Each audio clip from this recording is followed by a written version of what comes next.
જીતેન્દ્ર મહિડા અને બોધિસત્વ આંબેડકર બૌદ્ધ વિહાર ટ્રસ્ટમાં હું એક ટ્રસ્ટી છું.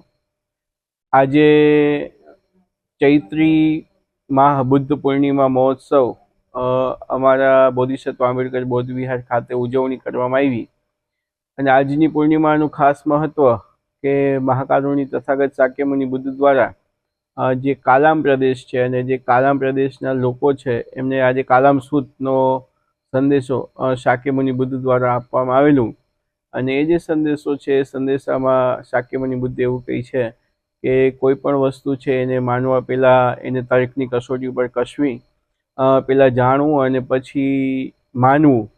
તો એ કાલામ સૂત છે આજે આખી દુનિયામાં કાલામ સૂતના નામથી આજે ઓળખાય છે. અને ખાસ આજનો જે કાર્યક્રમ હતો એ જે મહાન અશોક ની જે જન્મ જયંતિ, જે ચૈત્રી આઠમના જે એમનો જન્મ જયંતિ ઉજવવામાં આવે છે, તો આજે એમના સંદર્ભે અમે સમ્રાટ અશોકની જન્મ જયંતિની પણ ઉજવણી કરી.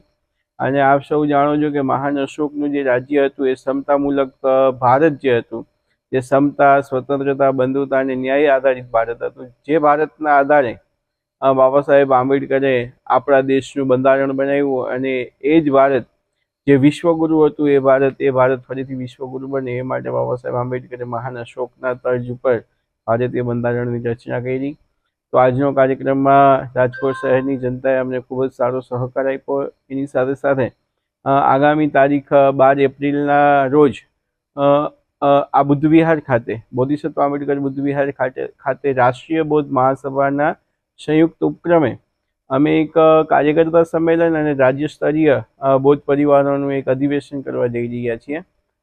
જે અધિવેશન તારીખ 12 એપ્રિલના રોજ રવિવારના દિવસે બોધિસત્વ આંબેડકર બૌદ્ધ વિહાર ખાતે સવારે 9 થી સાંજના 5 વાગ્યા સુધી એ કાર્યક્રમનું આયોજન કરેલું છે. તો એ કાર્યક્રમમાં પણ વિશેષ માહિતી આપવામાં આવશે. તો આપ સૌને એ કાર્યક્રમમાં પણ હાજરી આપવા અપીલ કરું છું. અને સાથે સાથે જે વૈશાખી બુદ્ધ પૂર્ણિમા મહોત્સવ કે જે ત્રિવિધ બુદ્ધ પૂર્ણિમા મહોત્સવના સ્વરૂપે પૂરા દુનિયામાં ઉજવવામાં આવે છે, જ્યારે શાક્યમુનિ બુદ્ધનો જન્મ થયો વૈશાખી બુદ્ધ પૂર્ણિમાના દિવસે, ત્યારે જ એમને બુદ્ધત્વ પ્રાપ્ત થયું અને ત્યારે જ તેમનું મહાપરિનિર્વાણ થયું.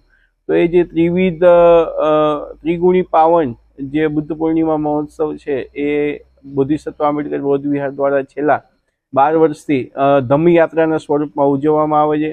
તો આગામી 1 મે 2026ના દિવસે વૈશાખી બુદ્ધ પૂર્ણિમા મહોત્સવની પણ ભવ્ય ઉજવણી બુદ્ધ વિહાર દ્વારા કરવામાં આવશે. તો એ ધમ્મયાત્રા જે રાજકોટ શહેરમાં બાબા સાહેબ આંબેડકરના સ્ટેચ્યુથી લઈ અને બુદ્ધ વિહાર સુધી ધમ્મયાત્રાનું આયોજન કરેલ છે. ધમ્મયાત્રામાં આપ સૌ સફેદ વસ્ત્રો સાથે આવો અને શાંતિ અને સમાનતાનો સંદેશ પૂરા રાજકોટ શહેરને, ગુજરાતને અને આ દેશને આપીએ એવી ધમ્મયાત્રાનું અમે આયોજન કર્યું છે. તો આપ બધા શહેરીજનોને હાર્દિક અને જાહેર નિમંત્રણ છે કે આ ધમ્મયાત્રામાં જોડાવ.